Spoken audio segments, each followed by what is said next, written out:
আসসালামু আলাইকুম। সুপ্রিয় শিক্ষার্থী বন্ধুরা, দূরে এবং কাছে যে যেখানে বসে তোমরা আজকের এই পাঠদানে অংশগ্রহণ করছো, সকলকে আমার অন্তরস্থল থেকে জানাচ্ছি প্রীতি ও শুভেচ্ছা এবং সেই সাথে স্বাগতম। আজ তোমাদের সাথে আছি আমি মোহাম্মদ আব্দুল হালিম, সহকারী শিক্ষক গণিত, টাঙ্গাইল কালেক্টরেট বালিকা উচ্চ বিদ্যালয় কলেজ। প্রিয় শিক্ষার্থীরা, আমাদের আজকের পাঠের বিষয় রসায়ন, শ্রেণী নবম দশম, অধ্যায় পঞ্চম। চলো প্রিয় শিক্ষার্থী বন্ধুরা, আর কথা নয়, আমরা সরাসরি আমাদের পাঠে চলে যাই।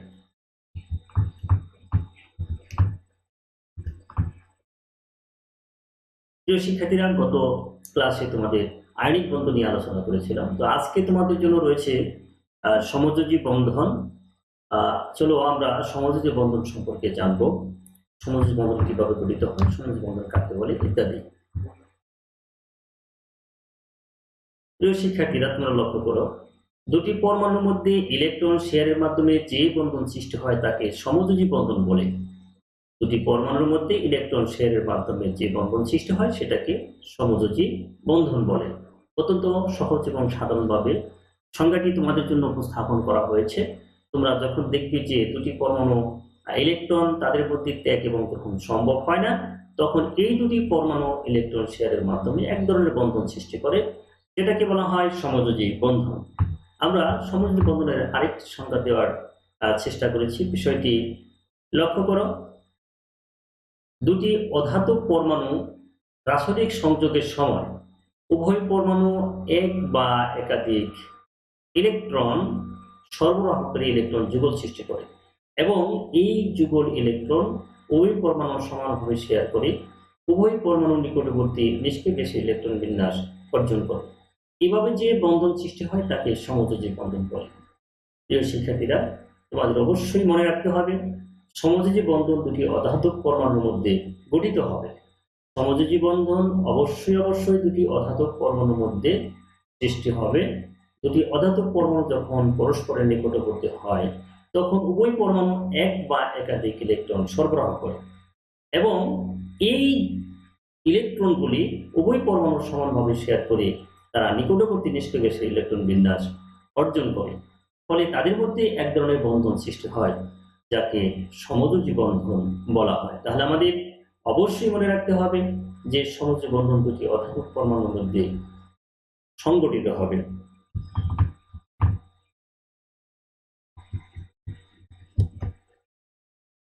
সমযোজী বন্ধনের উদাহরণ: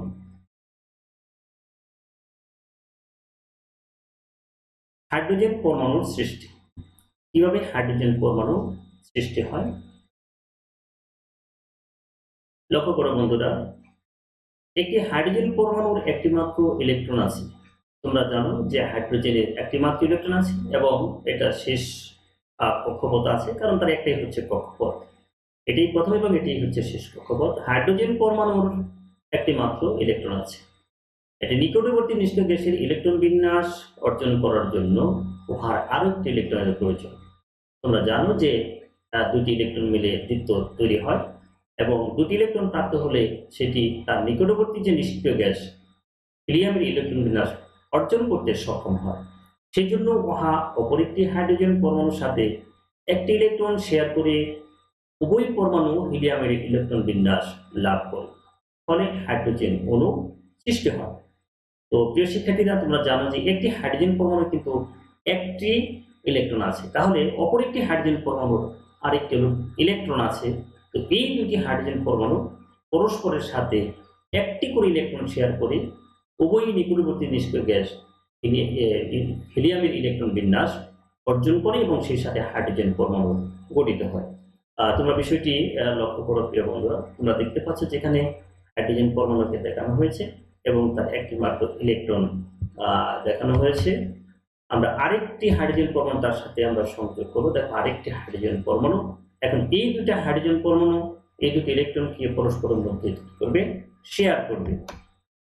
দেখো বন্ধুরা, দুটি হাইড্রোজেন পরমাণু ইলেকট্রন শেয়ার করলো, ইলেকট্রন শেয়ার করে একটি যুগল তারা তৈরি করেছে। ফলে আমি যদি এই হাইড্রোজেনের এই দুটি ইলেকট্রন ধরি তাহলে সে কিন্তু নিকটবর্তী নিষ্ক্রিয় গ্যাস হিলিয়ামের মতো হয়েছে আবার যদি এই ইলেকট্রন এই হাইড্রোজেনের ধরা হয় তাহলে সেও কিন্তু নিকটবর্তী নিষ্ক্রিয় গ্যাস ইলেকট্রনের হিলিয়ামের ইলেকট্রন বিন্যাস অর্জন করেছে, ফলে তাদের মধ্যে হাইড্রোজেন অণু গঠিত হয়। মনে রাখতে হবে দুটি হাইড্রোজেন পরমাণুর মধ্যে দুটি ইলেকট্রন আছে বিদায় দুটি ইলেকট্রন মিলে একটা করে বন্ড বা বন্ধন তৈরি করে। অবশ্যই মনে রাখতে হবে দুটি ইলেকট্রন মিলে একটি করে বন্ধন গঠিত হয়। তোমরা দেখতে পারলে যে এখানে হলো হাইড্রোজেন অণু গঠিত হয়েছে। আমরা এটাকে H2 আকারেও লিখতে পারি। তাহলে বন্ধুরা আমাদের দুইটি পরমাণু মিলে কিভাবে অণু সৃষ্টি করে সেটা আমরা দেখালাম এই হাইড্রোজেনের উদাহরণের মাধ্যমে। ঠিক একইভাবে তুমি ক্লোরিন এবং অক্সিজেন, নাইট্রোজেন ইত্যাদি পরমাণু মিলে কিভাবে দুটি পরমাণু মিলে কিভাবে অণু সৃষ্টি হবে সেটাও কিন্তু তোমরা দেখাতে পারবে অনুরূপভাবে যদি এই বিষয়টি তোমরা বুঝে থাকো।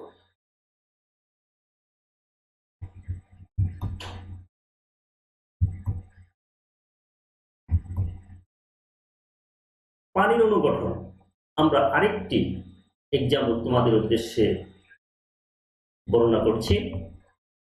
লক্ষ্য করো প্রিয় বন্ধুরা, হাইড্রোজেন পরমাণু পূর্বেও দেখানো হয়েছে যে তার একটি মাত্র ইলেকট্রন আছে। যোগ হচ্ছে অক্সিজেন, অক্সিজেনের মোট ইলেকট্রন সংখ্যা 8, তার শেষ কক্ষপথে 6টি ইলেকট্রন আছে। এটা আমরা শেষ কক্ষপথের ইলেকট্রনগুলো দেখিয়েছি তোমাদের সুবিধার জন্য। আমরা এর সাথে আরেকটি হাইড্রোজেন পরমাণু যুক্ত করলাম। প্রিয় বন্ধুরা, এখন দুটি হাইড্রোজেন পরমাণু আর একটি অক্সিজেন পরমাণু তাদের মধ্যে ইলেকট্রন শেয়ার করবে। প্রশ্ন হচ্ছে যে এখানে দুটি হাইড্রোজেন পরমাণু কেন আছে? বন্ধুরা, একটু বিষয়টি লক্ষ্য করলে তোমরা দেখতে পাবে যে হাইড্রোজেন পরমাণুর একটি ইলেকট্রন আছে, অথচ সে যদি অক্সিজেনের সাথে ইলেকট্রন শেয়ার করে তাহলে তাদের 7টি ইলেকট্রন হয়ে যাচ্ছে অক্সিজেন। সেক্ষেত্রে দুইটি হাইড্রোজেন পরমাণু 2টি ইলেকট্রন একটি অক্সিজেন পরমাণুর সাথে কি করবে? শেয়ার করবে। দেখো বিষয়টা যে এখানে দেখো ইলেকট্রন শেয়ার করেছে, হাইড্রোজেন একটি ইলেকট্রন দিয়েছে, অক্সিজেন একটি ইলেকট্রন দিয়েছে, আর এখানে 2টি ইলেকট্রন যুক্ত হয়ে গেল। আবার এই পাশেও হাইড্রোজেন একটি ইলেকট্রন দিয়েছে, অক্সিজেন একটি ইলেকট্রন দিয়েছে, তাহলে 2টি ইলেকট্রন প্রাপ্ত হলো। টোটাল আমরা লক্ষ্য করি এখানে অক্সিজেন পরমাণুর শেষ কক্ষপথে অষ্টক বা অক্টেট পূর্ণ হয়ে গেছে। লক্ষ্য করো যে এখানে 8টি ইলেকট্রন প্রাপ্ত হয়েছে, তার মানে অক্সিজেনের শেষ কক্ষপথে 8টি এবং তার পূর্ববর্তী কক্ষপথে 2টি, অর্থাৎ টোটাল 10টি ইলেকট্রন হয়ে গেছে। আর তোমরা জানো 10টি ইলেকট্রন আছে হলো নিয়ন পরমাণু।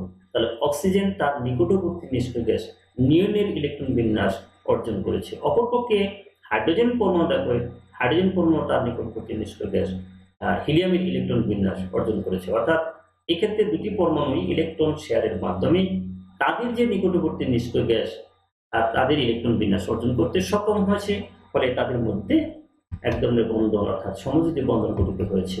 দেখো আমরা পানির গঠনটাকে এভাবে দেখালাম। কেউ যদি ইচ্ছা করে তাহলে H2O আকারেও লেখা যাবে। তাহলে আমাদের অবশ্যই মনে রাখতে হবে যে ইলেকট্রন যখন শেয়ার করবে, শেয়ারের পর ইলেকট্রনগুলো নিজেদের মধ্যে ভাগাভাগি করে তারা প্রত্যেকেই তাদের নিকটবর্তী নিষ্ক্রিয় গ্যাসের ইলেকট্রন বিন্যাস লাভ করার মাধ্যমেই সমযোজী বন্ধন গঠিত হবে।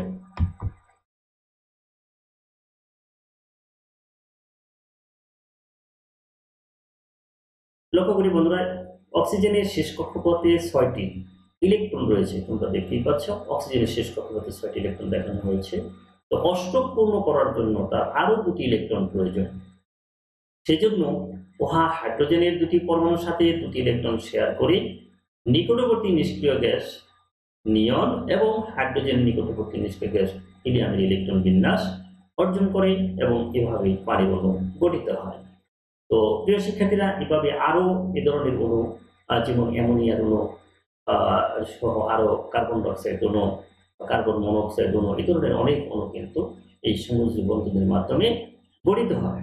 তো বন্ধুরা, তোমরা যদি এই এক্সাম্পলটি ভালো করে বুঝে থাকো তাহলে অন্যান্য সমযোজী বন্ধন গঠন তোমাদের জন্য ব্যাখ্যা করা অনেক সহজতর হবে।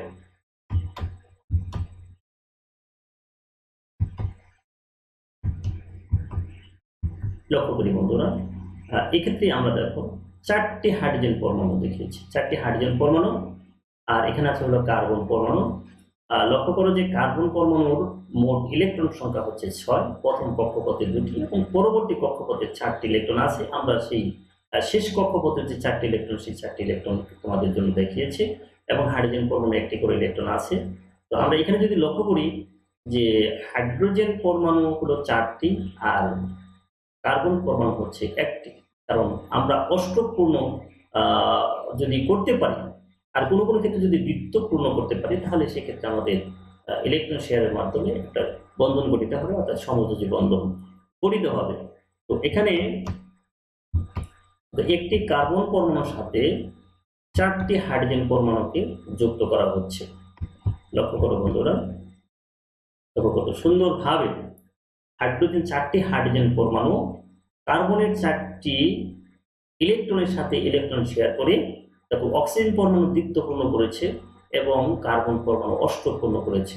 হাইড্রোজেন পরমাণু তার নিকটবর্তী নিষ্ক্রিয় গ্যাস হিলিয়ামের এবং কার্বন পরমাণু তার নিকটবর্তী নিষ্ক্রিয় গ্যাস সেটা হলো নিয়নের ইলেকট্রন বিন্যাস অর্জন করেছে। এবং এভাবেই একটি কার্বন এবং 4টি হাইড্রোজেন পরমাণু মিলে মিথেন অণুর সৃষ্টি করে।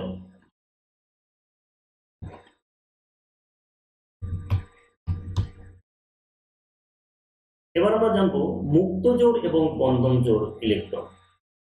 বন্ধুরা, তোমরা সমযোজী বন্ধন গঠন প্রক্রিয়া দেখলে এক্ষেত্রে আমাদের যখন তোমরা পানি দেখলে, পানির ক্ষেত্রে দেখবে যে আমরা একটু তোমার চিত্রটা দেখাচ্ছি তোমাদের। দেখো যে এখানে যখন হাইড্রোজেন এবং অক্সিজেন পরমাণু মিলে পানি সৃষ্টি করলো, তখন লক্ষ্য করো হাইড্রোজেন একটি ইলেকট্রন দিয়েছে, অক্সিজেন একটি ইলেকট্রন দিয়েছে। এই দুটি পরমাণু মিলে ইলেকট্রন দ্বিত্ব সৃষ্টি করেছে, অর্থাৎ যুগল সৃষ্টি করেছে, বাম ডান পাশে যুগল সৃষ্টি করেছে। এখানে বাকি যে 2 জোড়া ইলেকট্রন অর্থাৎ 4টি ইলেকট্রন আছে, তারা কিন্তু এখানে বন্ধনে অংশগ্রহণ করেনি। তাহলে যে ইলেকট্রনগুলো বন্ধনে অংশগ্রহণ করে না, যে ইলেকট্রনগুলো বন্ধনে সরাসরি অংশগ্রহণ করে না, সেই ইলেকট্রনগুলোকে বলা হয়, দেখো এটা হচ্ছে মুক্ত জোড় ইলেকট্রন আর এটা হচ্ছে বন্ধন জোড় ইলেকট্রন। তাহলে আমরা বুঝতে পারলাম যে আসলে মুক্ত জোড় ইলেকট্রন কাকে বলা হয় এবং বন্ধন জোড় ইলেকট্রন কাকে বলা হয়। তারপরেও তোমাদের বিষয়টি সুদৃঢ়করণের জন্য স্ক্রিনে আমি সংজ্ঞাটি লিখে দিচ্ছি। সমযোজী বন্ধন গঠনকালে যে সকল ইলেকট্রন মুক্ত অবস্থায় থাকে তাদেরকে মুক্ত জোড় ইলেকট্রন বলে। সমযোজী বন্ধন গঠনকালে যে সকল ইলেকট্রন মুক্ত অবস্থায় থাকে তাদেরকে মুক্ত জোড় ইলেকট্রন, এবং যে সকল ইলেকট্রন বন্ধন গঠনে যুক্ত থাকে তাদেরকে বন্ধন জোড় ইলেকট্রন বলা হয়। তো প্রিয় শিক্ষার্থীরা, এখানে এই 2টি ইলেকট্রন হচ্ছে বন্ধন জোড় ইলেকট্রন, আরেকটি হচ্ছে মুক্ত জোড় ইলেকট্রন। এই সবগুলো ইলেকট্রনে কিন্তু পানি সৃষ্টিতে সহায়তা করেছে। আর সেই সাথে আরেকটি বিষয় মনে রাখি, তোমাদের পরীক্ষাতে আসতে পারে যে দ্বিত্ব কাকে বলা হয়, অষ্টক কাকে বলা হয়। অষ্টক শব্দটির অর্থ হচ্ছে যে কোনো পরমাণুর শেষ কক্ষপথে যদি 8টা ইলেকট্রন প্রাপ্ত হয় তাহলে সেটি হচ্ছে অষ্টক বা অক্টেট বলা হয়। আর যদি 2টি ইলেকট্রন প্রাপ্ত হয় তাহলে সেটাকে বলা হয় দ্বিত্ব। অষ্টক মানে 8, দ্বিত্ব মানে হচ্ছে 2।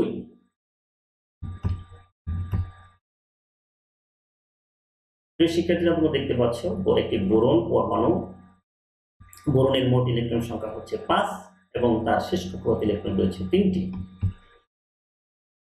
ফ্লোরিন পরমাণু,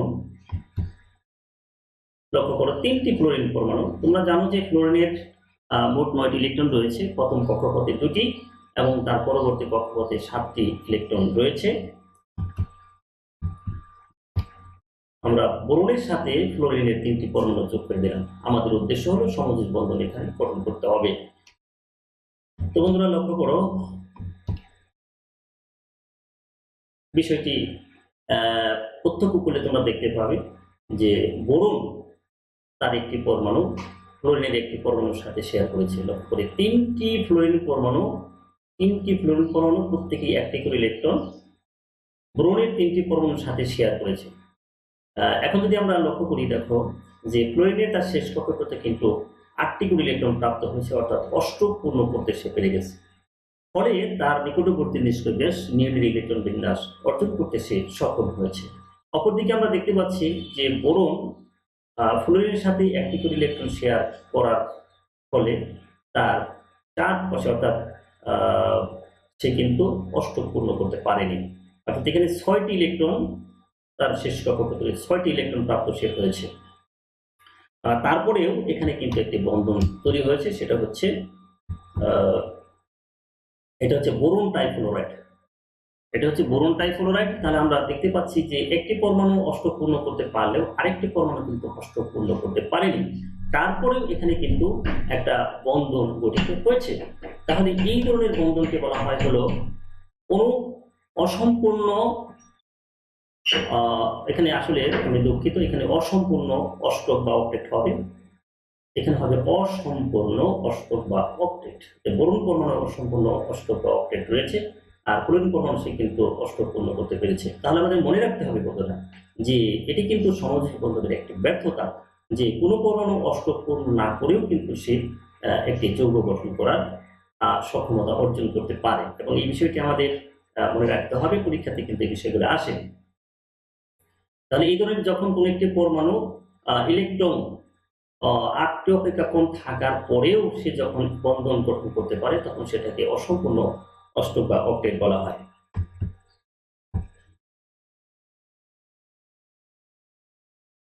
লক্ষ্য করো বন্ধুরা, এখানে ক্লোরিন পরমাণু 5টি ক্লোরিন পরমাণু আছে এবং একটি ফসফরাস পরমাণু আছে। তোমরা জানো যে ফসফরাসের শেষ কক্ষপথে আছে 5টি ইলেকট্রন, আর প্রত্যেকটি ক্লোরিনের শেষ কক্ষপথে 7টি করে ইলেকট্রন আছে। সুতরাং ক্লোরিন যদি একটি ইলেকট্রন ফসফরাসের সাথে শেয়ার করতে পারে তাহলে সে কিন্তু অষ্টক পূর্ণ করতে পারে। আমরা এখানে তাই দেখতে পাচ্ছি যে ক্লোরিনের একটি করে ইলেকট্রন 5টি ক্লোরিন পরমাণুর সাথে শেয়ার করেছে, ফলে ক্লোরিন পরমাণু তার নিকটবর্তী নিষ্ক্রিয় গ্যাস নিয়ে ইলেকট্রন বিন্যাস অর্জন করেছে। অপরপক্ষে ফসফরাসের ক্ষেত্রে আমরা দেখতে পাই অষ্টক অপেক্ষা 2টি ইলেকট্রন বেশি হয়ে গেছে, অর্থাৎ তার চারপাশে 10টি ইলেকট্রন প্রাপ্ত হয়েছে, তাহলে এটা অষ্টক অপেক্ষা বেশি।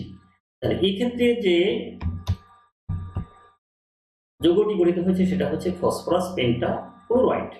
তাহলে আমরা দেখতে পারলাম যে অষ্টকের চেয়ে বেশি ইলেকট্রন থাকার পরেও কিন্তু ফসফরাস ক্লোরিনের সাথে সমযোজী বন্ধন গঠন করতে সক্ষম হয়েছে। এই ধরনের যে ধর্ম মৌলের এটাকে বলা হয় অষ্টক বা অক্টেট সম্প্রসারণ, অর্থাৎ 8টি অপেক্ষা বেশি ইলেকট্রন নিয়েও কোনো মৌল সমযোজী বন্ধন গঠনে সক্ষম। তাহলে এই ধরনের ক্ষেত্রে যাহা ঘটে সেটাকে আমরা বলি অষ্টক সম্প্রসারণ। তাহলে বন্ধুরা আমাদের মনে রাখতে হবে যে সমযোজী বন্ধনের এটা একটি ব্যর্থতা বা সীমাবদ্ধতা, যে সমযোজী বন্ধনের ক্ষেত্রে কখনো অষ্টক অসম্পূর্ণ এবং কখনো অষ্টক সম্প্রসারণের মাধ্যমেও যৌগ সৃষ্টি করা সম্ভব। এবং তোমাদের 2টি এক্সাম্পল আমি এখানে উপস্থাপন করেছি। এই ধরনের আরো অনেক যৌগ আছে যাদের মধ্যে অষ্টক বিদ্যমান, যাদের মধ্যে অষ্টক অসম্পূর্ণ এবং যাদের ক্ষেত্রে অষ্টক সম্প্রসারণ ঘটে থাকে। পরীক্ষাতে অত্যন্ত গুরুত্বপূর্ণ বিষয় এটি যে একটি মৌল দিয়ে, 2টি মৌল দিয়ে তোমাকে বলতে পারে যে কোন ক্ষেত্রে অষ্টক নিয়মের ব্যতিক্রম ঘটেছে, ব্যাখ্যা করো।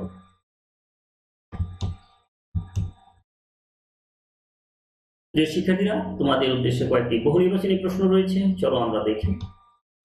নাম্বার 1, কোন মৌলটি সর্বদা সমযোজী বন্ধন গঠন করে? অপশনগুলো আমরা এক নজর দেখে নিচ্ছি। ক হাইড্রোজেন, খ সালফার, গ অক্সিজেন এবং গ হচ্ছে কার্বন। সঠিক অ্যান্সার হচ্ছে কার্বন। তোমরা জানো হাইড্রোজেন পরমাণু সোডিয়ামের সাথে আয়নিক বন্ধন সৃষ্টি করতে পারে, সালফারও আয়নিক বন্ধন গঠন করতে পারে, অক্সিজেন আয়নিক বন্ধন গঠন করতে পারে, এবং কার্বন হচ্ছে এমন একটি মৌল যে কখনোই আয়নিক বন্ধন গঠন করতে পারে না, সে সবসময় সমযোজী বন্ধন গঠন করে, কারণ তার যে শেষ কক্ষপথে 4টি ইলেকট্রন আছে তার পক্ষে 4টি ইলেকট্রন ত্যাগ করা কোনোভাবেই সম্ভব হয় না, অথবা 4টি ইলেকট্রন কারো কাছ থেকে গ্রহণ করাও সম্ভব হয় না। এই জন্য সেই ইলেকট্রন শেয়ারের মাধ্যমে সর্বদা সমযোজী বন্ধন গঠন করে থাকে। নাম্বার 2, পানিতে কতটি মুক্ত জোড় ইলেকট্রন আছে? অপশনগুলো আমরা দেখে নিচ্ছি। ক 1টি, খ 2টি, গ 4টি, গ হচ্ছে 8টি।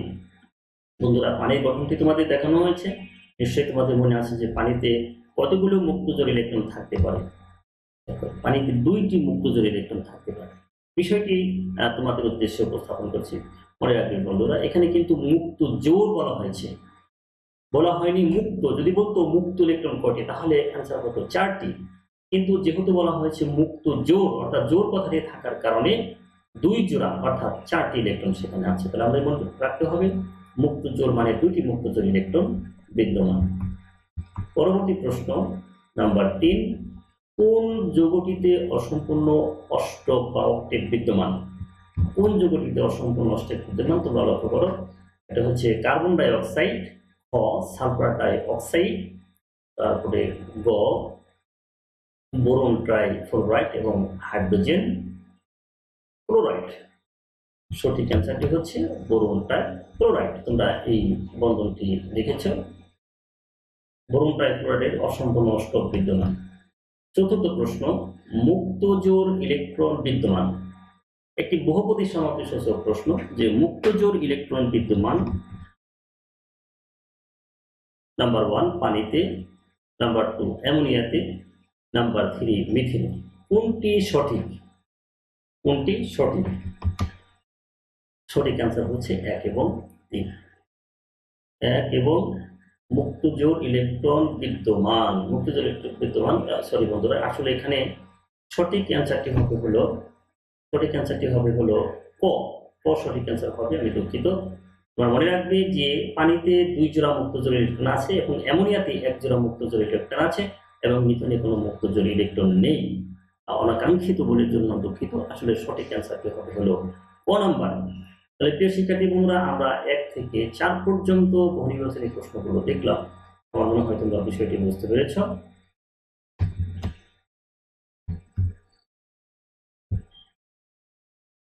প্রিয় শিক্ষার্থীরা, তোমরা এতক্ষণ যারা আমার সাথে ছিল সকলকে আবারও অজস্র ধন্যবাদ জানিয়ে আজকের পাঠদান এখানেই সমাপ্ত করছি। সবাই ভালো থাকো, সুস্থ থাকো এবং নিরাপদ থাকো এই প্রত্যাশা রেখে আল্লাহ হাফিজ।